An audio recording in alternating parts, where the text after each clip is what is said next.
Hello, I'm Richard Boothby, And I'm Bill Hunt.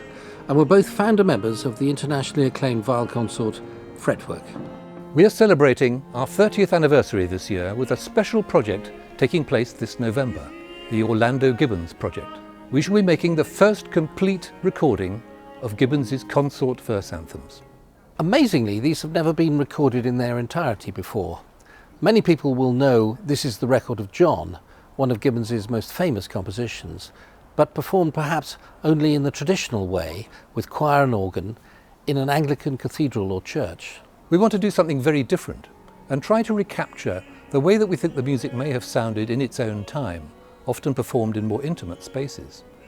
This involves assembling a particular combination of voice types used at that time, which gives a very different vocal colour from the traditional choral one we are used to today. The dust lays thee, the dust lays thee, shall the dust lays thee. The interesting part about this is that I get to sing, it's a high tenor part, which would normally be sung by a falsettist.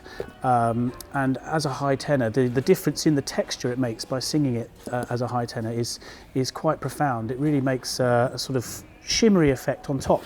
I hope it does anyway.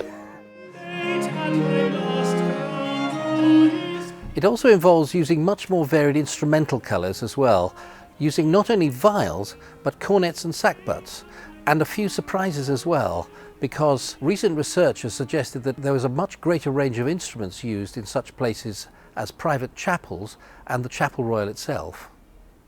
But most of all, it is the whole approach to the music that we want to change.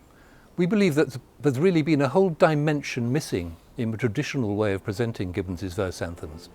There is a wealth of rhetoric and detail that he uses in setting words that needs to be expressed by both singers and instruments.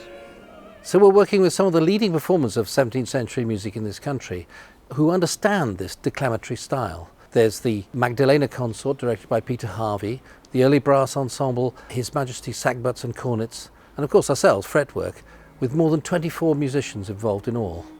This is, needless to say, very expensive to do. In fact, it's costing well over £30,000, which is why we're appealing to you.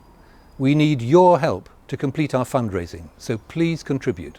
This is exceptional music, and it's high time we did it justice. And what better time than Fretwork's 30th anniversary?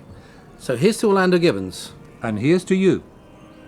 This isn't champagne, I'm afraid. We can't afford it. It's just fizzy water. Oh, bloody hell, it's all over me.